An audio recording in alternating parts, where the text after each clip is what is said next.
പറയാൻ പോകുന്നത് regulatory system during aerobic and anaerobic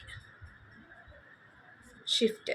okay, അതായത് എയറോബിക് കണ്ടീഷനിൽ നിന്ന് അനേറോബിക് കണ്ടീഷൻ, ഓക്സിജൻ്റെ പ്രസൻസിൽ നിന്നും ഓക്സിജൻ്റെ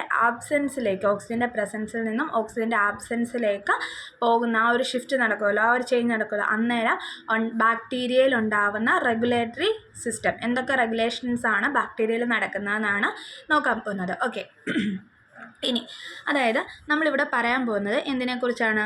ഫാക്കുൾട്ടേറ്റീവ് അനേറോബ്സിനെ കുറിച്ചാണ്. ഓക്കെ, ഫാക്കുൾട്ടേറ്റീവ് അനേറോബ്സിനെ കുറിച്ചാണ് പറയുന്നത്. ഈ ഫാക്കുൾട്ടേറ്റീവ് അനേറോബ്സ് എന്ന് പറഞ്ഞാൽ എന്താണ്? ഓക്സിജൻ്റെ പ്രസൻസിലും അതുപോലെ തന്നെ ഓക്സിജൻ്റെ ആബ്സെൻസിലും ഗ്രോ ചെയ്യാനായിട്ട് എബിലിറ്റി ഉള്ള ഓർഗാനിസത്തിനെയാണ് നമ്മൾ ഫാക്കുൾട്ടേറ്റീവ് അനേറോബ്സ് എന്ന് പറയുന്നത്. ഓക്കെ, ഈ ഫാക്കുൾട്ടേറ്റീവ് അനേറോബ്സ് ഈ രണ്ട് കണ്ടീഷനിലും ഗ്രോ ചെയ്യും. ഇനി ഓക്സിജൻ്റെ പ്രസൻസിൽ നിന്നും ഓക്സിജൻ്റെ ആബ്സെൻസിലേക്ക് മാറുമ്പോഴത്തേക്കും ഇവിടെ ഈ ഫാക്കുൾട്ടേറ്റീവ് അനേറോബ്സിൻ്റെ മെറ്റബോളിസത്തിലും ചേഞ്ചസ് ഉണ്ടാവും. ഓക്കെ, ഓക്സിജൻ്റെ പ്രസൻസിൽ ഗ്രോ ചെയ്തുകൊണ്ടിരുന്നത് പെട്ടെന്ന് തന്നെ ഓക്സിജൻ്റെ ആബ്സെൻസ് ആയി. അപ്പോൾ എന്ത് സംഭവിക്കും? ഈ ഫാക്കുൾട്ടേറ്റീവ് അനേറോബ്സിൻ്റെ മെറ്റബോളിസത്തിൽ ചേഞ്ചസ് ഉണ്ടാവും. ഈ ചേഞ്ചസ് എന്തുകൊണ്ടാണ് ഉണ്ടാവുന്നത്? അതായത് ഈ ഓക്സിജൻ്റെ പ്രസൻസിൽ ഗ്രോ ചെയ്യാനായിട്ട് ഇതിന് കുറച്ച് ജീൻസിനെ ആവശ്യമാണ്. ആ ജീൻസ് എന്തിനെ ഹെൽപ്പ് ചെയ്യുന്നു?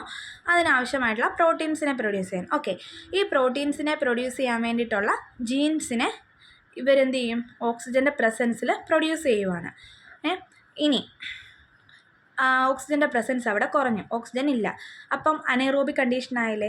അപ്പോൾ അവർക്ക് എന്താ വേണ്ടത്? അനേറോബിക് കണ്ടീഷനിൽ ജീവിക്കാനായിട്ട് ആവശ്യമായിട്ടുള്ള ജീനാണ് ആവശ്യം. എന്തിനു വേണ്ടിയിട്ട്? അതായത് ആ അനേറോബിക് കണ്ടീഷനിൽ ഗ്രോ ചെയ്യാനായിട്ട് ആവശ്യമായിട്ടുള്ള പ്രോട്ടീൻസിനെ പ്രൊഡ്യൂസ് ചെയ്യാനായിട്ട് കഴിവുള്ള ജീനാണ് എന്തിനാവശ്യമുള്ളത്? ഈ ഓർഗാനിസത്തിന് ആവശ്യമുള്ളതിന്. അപ്പോൾ എന്ത് ചെയ്യും ഇവർ?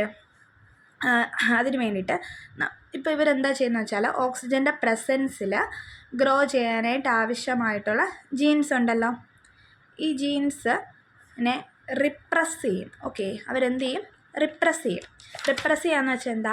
തടഞ്ഞു നിർത്തും. ഓക്കെ, ഹൈഡ് ചെയ്ത് നിർത്തും, തടഞ്ഞു നിർത്തും. അവരെ ആ ജീന് പ്രൊഡ്യൂസ് ചെയ്യാൻ സമ്മതിക്കത്തില്ല. ഓക്കെ, ഇനി ഓക്സിജൻ്റെ ആബ്സെൻസിൽ വേണ്ട ജീൻസിനെ എന്ത് ചെയ്യും? അവർ ഇൻഡ്യൂസ് ചെയ്യും. ഓക്കെ, അതായത് ഒന്നുമില്ല, ഇപ്പോൾ പറഞ്ഞ എന്താണെന്ന് വെച്ചാൽ നമ്മൾ ഈ ബാക്ടീരിയ ഫാക്കുൾട്ടേറ്റീവ് അനേറോബ്സ്, ഇപ്പോൾ പറഞ്ഞല്ലോ ഫാക്കുൾട്ടേറ്റീവ് അനേറോബ്സ് ഓക്സിജൻ്റെ പ്രസൻസിൽ നിന്നും ഓക്സിജൻ്റെ ആബ്സെൻസിലേക്ക്, അതായത് എയറോബിക് കണ്ടീഷനിൽ നിന്നും അനേറോബിക് കണ്ടീഷനിലേക്ക് മാറുവാണ്. അപ്പോൾ അങ്ങനെ മാറുമ്പോഴത്തേക്കും ഇതിന് എയറോബിക് കണ്ടീഷനിൽ ഗ്രോ ചെയ്യാനായിട്ട്, അതായത് ഓക്സിജൻ്റെ പ്രസൻസിൽ ഗ്രോ ചെയ്യാൻ വേണ്ടിയിരുന്ന ജീൻസ് അല്ലല്ലോ അനേറോബിക് കണ്ടീഷനിൽ ഗ്രോ ചെയ്യാൻ വേണ്ടത്. അപ്പോൾ അതെന്ത് ചെയ്യണം? അത് വേറെ ജീനെ പ്രൊഡ്യൂസ് ചെയ്യണം. അപ്പോൾ ഇതിനകത്തുള്ള ഈ റെഗുലേറ്ററി മെക്കാനിസം ഇതിനെ എങ്ങനെ ഹെൽപ്പ് ചെയ്യുന്നത് വെച്ചാൽ ഓക്സിജൻ്റെ ഇപ്പോൾ അനേറോബിക് കണ്ടീഷനാണ് അവിടെ ഉള്ളത്. അപ്പോൾ എന്ത് ചെയ്യും അവർ? ഈ റെഗുലേറ്ററി സിസ്റ്റം മനസ്സിലാക്കും എൻവയോൺമെൻറ്റൽ കണ്ടീഷനിൽ ഓക്സിജൻ്റെ പ്രസൻസ് ഇല്ല. അപ്പോൾ അവരെന്ത് ചെയ്യും? ഹിസ്റ്റഡീൻ കൈനേസ് മനസ്സിലാക്കും ഓക്സിജൻ ഇല്ല. ദെൻ അത് ആ സിഗ്നലിനെ ആർക്ക് കൊടുക്കും? അകത്തുള്ള റെസ്പോൺസ് റെഗുലേറ്ററിന് കൊടുക്കും. ആ റെസ്പോൺസ് റെഗുലേറ്റർ പോയി DNA പറയും പുറത്തെന്തില്ല? ഓക്സിജൻ ഇല്ല.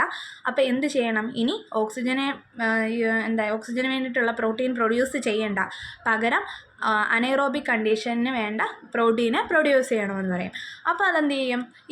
ഇതിന് വേണ്ടിയിട്ടുള്ള ജീൻ്റെ പ്രൊഡക്ഷൻ അവർ സ്റ്റോപ്പ് ചെയ്തിട്ട് ഇതിൻ്റെ പ്രൊഡക്ഷനെ അവർ ഇൻഡ്യൂസ് ചെയ്യും. ഓക്കെ, ഇതിനെ റിപ്രസ് ചെയ്യും, ഇതിനെ ഇൻഡ്യൂസ് ചെയ്യും.